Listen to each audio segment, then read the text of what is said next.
जय हिंद बच्चों। तो आज हम लोग पूर्णांक के बारे में तो पहले बता चुके हैं। पूर्णांक में कितने तरह के संख्या होते हैं? 3 तरह के।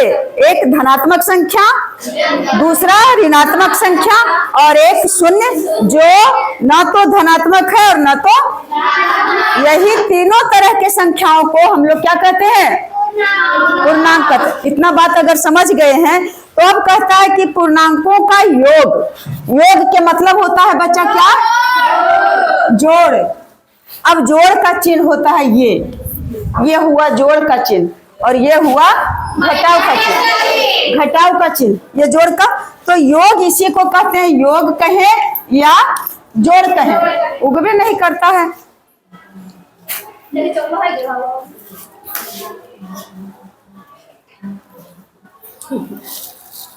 कोई बात नहीं, लो तो हाँ ये उगेगा। तो अब हम लोग देखते हैं कि क्या दो पूर्णांकों का योग भी पूर्णांक ही होता है कि कुछ और दूसरा आएगा? लेकिन नहीं, जब दो पूर्णांकों को हम जोड़ेंगे तो उसका योगफल भी क्या होगा? जोड़ ही होगा। अगर 5 औरतें वहां हैं और 10 औरतें हैं यहाँ और 5 और 4 सभी औरतों को एक जगह इकट्ठा कर देंगे तो औरत क्या मर्द हो जाएगा? या लड़के हैं 10 गायें चर रही है और इधर 20 गायें चर रही है और 10 और 20 सभी गायों को एक जगह इकट्ठा कर देंगे तो गाय क्या भैंस हो जाएगा? तो यहाँ भी वही बात है। ऐसा उदाहरण नहीं देना चाहिए, लेकिन मैं समझने के लिए क्या करूं, क्या मन में आता है जो मैं कुछ बोल देती हूँ। इसके लिए अगर उटपटांग लगे तो मैं क्षमा प्रार्थी हूँ आप लोगों से। तो 15 एक क्या है? 15 क्या है? पूर्णांक है। क्या है? कैसा पूर्णांक है? हाँ, कौन बोला? कौन बोला? कौन बोला धनात्मक पूर्णांक? हाँ, ये धनात्मक पूर्णांक है। ये 15 क्या है और 17 क्या है? धनात्मक पूर्णांक। तो दो धनात्मक पूर्णांक का योग करेंगे तो जोड़ने के लिए तो पहले क्लास से ही हमारे घर में माता पिता, बहनें, चाचा, अंकल सब सिखाते हैं और टीचर लोग भी।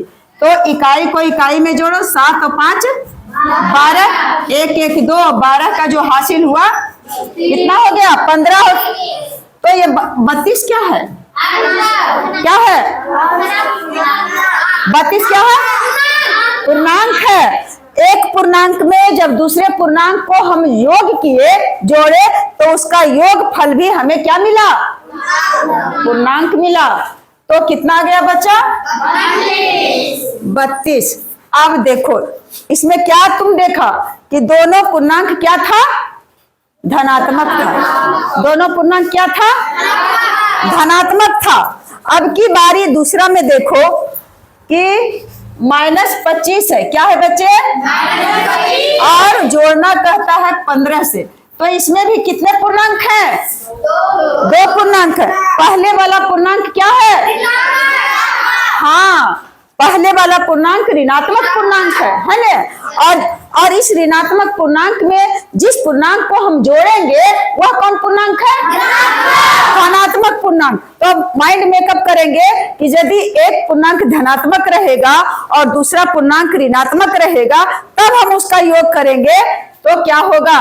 तो अब इसे देखो -25 और +15 आ गया। एक ऋणात्मक और एक धनात्मक। मैं इसके पहले भी बताई थी कि यदि एक धनात्मक और एक ऋणात्मक रहेगा तो उसे हर हालत में क्या करना है? घटा देना है। कहता है योग करने के लिए, लेकिन -25 में और 15 को क्या करेंगे बच्चे? घटा। हालांकि हम जोड़ का चिन्ह दिए, योग करना है तो हम जोड़ दिए। तो ऐसे होगा 15 में 25 घटेगा। 25 में 15 को घटाएंगे तो 0 आया और 2 में से 1 गए। कितना आया? और इसके पहले चिन्ह क्या दें? तो -10 आया। कितना प्राप्त हुआ?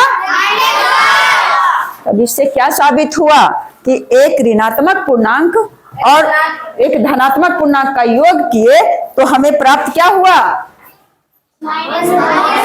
-10। यानी ऐसा बात नहीं है कि ऋणात्मक के पूर्णांक प्राप्त होगा, यह कोई जरूरी नहीं।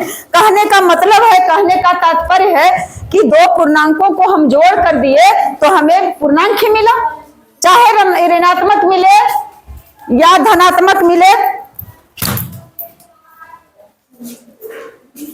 बिना तो कितना आया बच्चा? -10 आया। तो तुम कहोगे कि मैम यहाँ तो जोड़ना था, इसमें कैसे जोड़ दिए? 15 और 17 को जोड़े तो इससे अधिक मिला 32। तो दोनों धनात्मक पूर्णांक था तो इसको जोड़े तो 32 आया, और ये ऋणात्मक पूर्णांक है और ये धनात्मक पूर्णांक है, और दोनों पूर्णांक को अलग अलग हम लिखे और करना है योग। ऊपर में क्या दिया है? योग। लिखे है नहीं? हाँ लिखा है, योग के अंतर्गत। तो योग किए तो हमें योग करने में एक धनात्मक और एक ऋणात्मक बन गया, तो हमें इसे घटाना है हर हालत में। और अगर ऐसे रहता 25 और अब जो है उसको जो आएगा उसको बाद में देखेंगे। तो हमें प्राप्त हुआ कितना? -10। इसमें कोई सस्पिशन, समझने में कोई सस्पिशन, पूछने में तुम लोग थोड़ा भी नहीं डरना। और मुझसे क्या, किसी भी टीचर से बेधड़क पूछो। तुम लोग आते हो पढ़ने के लिए, सरकार देती है वेतन शिक्षकों को, तुम लोग को पढ़ाने के लिए सरकार देती है पैसा, तुम लोग को पानी पीने के लिए सरकार देती है पैसा, तुम लोग को खाना खाने के लिए। तो क्यों डरना किस बात का? खाएंगे, पानी पिएंगे और शिक्षकों से पढ़वाएंगे, एकदम उसके लिए तैयार रहो। लेकिन इसके लिए तुम लोग को खुद अनुशासन में रहना होगा, शिष्टाचार में रहना होगा, तभी ना कोई पढ़ाएंगे। तो और इतना जान लो बच्चे कि सरकारी विद्यालय में आजकल बच्चे जो आते हैं वैसे घरों के बहुत अमीर घर के नहीं होते हैं। हम लोग बहुत अमीर घर के नहीं हैं।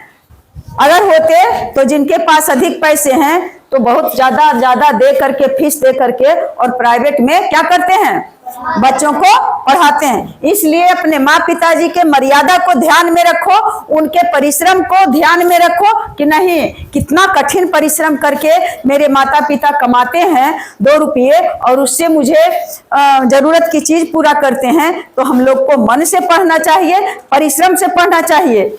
आज से हम लोग वादा करें, तुम लोग वादा करो कि हाँ सही में पढ़ना चाहिए। अभी तुम्हारा कच्चे मिट्टी के समान हो। कुम्हार का घड़ा जो होता है, जब तक मिट्टी कच्चा रहता है पूरा घड़ा बन करके तैयार हो गया, धूप में सूख गया, लेकिन थोड़ा सा भी टेढ़ा उसको चूर करके और फिर से दोबारा घड़ा बनाने में कोई भी दिक्कत परेशानी नहीं होगी। लेकिन जो ही उसे ईंट में पका देंगे और तब उसको फोड़ करके कितना भी उसमें मेहनत करेंगे तो वह घड़ा तैयार नहीं होगा, क्योंकि वह तो पक गया। इसी तरह से तुम लोग अभी कच्चे हो, तुम लोग जिस सांचे में जाओगे वही उसी में ढल जाओगे। तो तुम लोग अपना विचार बदलो, समय की पाबंदी रखो, समय के कीमत को पहचानो। जो हम जैसे तैसे कामों में व्यर्थ कर देते हैं समय को, उससे ज्यादा है कि अभी तुम्हारा विद्यार्थी जीवन जो है इसी से तुम्हारा भविष्य बन सकेगा और इसी से तुम्हारा भविष्य क्या हो जाएगा? बिगड़ेगा। 5 से लेकर के और कम से कम 20 तक बच्चे अगर ध्यान दे दे तो उसका भविष्य उज्जवल हो जाएगा, उसका भविष्य संवर जाएगा। इसलिए तुम अपना भविष्य संवारना चाहते हो तो खूब मेहनत करो। अब कोई बच्चे 7 और 8 में आ गए हैं और उसे क क्या होता है, स क्या होता है, ल क्या होता है उसको पता नहीं है, तो उसका भविष्य संवर जाएगा। बैठे बैठे करेंगे तो उसका भविष्य संवर जाएगा। हो शिक्षक क्या करेंगे? शिक्षक रास्ता दिखाएंगे, मार्ग दिखाएंगे, और चलना है किसे? विद्यार्थी को चलना है। और शिक्षक बताएंगे कि किस रास्ते से चलोगे तो तुम्हारा मंजिल जल्दी पहुंचेगा।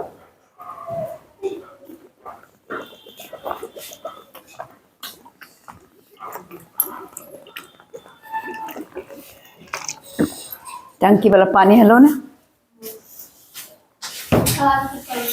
हाँ अब देखो बच्चा, यहाँ 3 में दिया हुआ है 24 और प्लस क्या -13 है बच्ची। 13 कैसे बोलेंगे? 13 और -13 में आकाश और पाताल का अंतर है, थोड़ा बहुत अंतर नहीं है। तो इधर कितने कितने पूर्णांक है? यहाँ दोनों पूर्णांक को क्या करना है? क्या करना है? अब पहला पूर्णांक जो तुम्हें दिखाई दे रहा है वह कौन पूर्णांक है? धनात्मक है। और दूसरा पूर्णांक जो है जिसे जोड़ना है वह कौन पूर्णांक है? तो दो है, धनात्मक रहे या ऋणात्मक, दोनों है क्या? पूर्णांक। तो जोड़ने के बाद हमें ये 4 और 3 7 और 2 और 1 3। अब देखो चिन्ह, चिन्ह क्या होगा? तो 24 सॉरी बच्चा, मैं गलत में हूं, पहले गलत में हूं। मैं तुम लोग को समझाते समझाते और कहाँ चली जाती हूँ। 2 चिन्ह यहाँ है तो पहले चिन्ह को बना देना है 1। तो 24 और प्लस और माइनस होता है माइनस, तो यह चिन्ह क्या बन गया? माइनस, और हो गया 13। ऐसे भी घटा ही रहे थे कि 24 में 13 को घटाएंगे तो एक धनात्मक है, तो ये धनात्मक और ऋणात्मक हो गया। 4 में से 3 गया 1 और 2 में से 1 गया 1, तो 24 में से और 13 घट के कितना प्राप्त हुआ? और लिखा हुआ है क्या चीज करना? योग किए कि नहीं? योग करके हमें कितना प्राप्त हुआ? 11। समझ में आ गया? करना है योग, लेकिन पढ़ा हमें क्या करना पड़ा? क्या करना पड़ा? घटाओ। किसके माध्यम से हम यहाँ बदलता है? उसके चिन्ह से। एक धनात्मक पूर्णांक, दूसरा ऋणात्मक पूर्णांक को हमें जोड़ना है, तो पहले इन दोनों चिन्ह इस तरह से आएगा। तो पहले हम चिन्ह को सरल करेंगे। तो 24 है ही, और प्लस माइनस होता है माइनस, और 13 अब एक चिन्ह में आ गया। अब कोई कंफ्यूजन नहीं, हमें हर हालत में घटाना ही घटाना है। तो हमें कितना प्राप्त हो गया? अरे पगलिया, 11 प्राप्त हुआ, -11 प्राप्त हुआ। 24 में 13 को घटा दिए, इसमें माइनस कहां से होगा? जो ज्यादा रहता है वो चिन्ह होता है। तो 13 ज्यादा है या 24 ज्यादा है? तो 24 के पहले कौन सा चिन्ह है? क्या है? हाँ, धनात्मक है। तो धनात्मक, इसके पहले कौन चिन्ह है? धनात्मक है। तो हो गया बात, समझ में आ रहा है?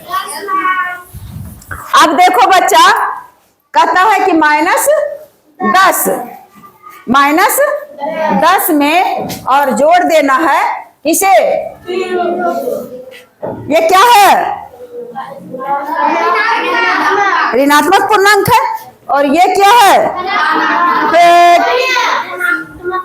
ये शून्य धनात्मक पूर्णांक है। क्या है शून्य? शून्य कौन सा पूर्णांक है? हाँ, थैंक यू बच्चा। ना तो धनात्मक है और ना तो ऋणात्मक। तुम्हें बोलने में थोड़ा दिक्कत हो जाता है, तुम कुछ बात तो नहीं डरना, जैसे आता है क्लास में तुम खुलेआम बोलना है ना, कोई नहीं हंस सकता है ना। तो कोई एकदम तुम बोलने में लड़खड़ा रहा था, लेकिन तुम सही बोल रहा था। ना तो धनात्मक है और ना तो, एक बार नहीं, मैं कितने बार इस बात को बोली हूँ कि शून्य ना तो धनात्मक है ना तो ऋणात्मक। पूर्णांक -10 भी है और पूर्णांक शून्य भी है। अंतर है कि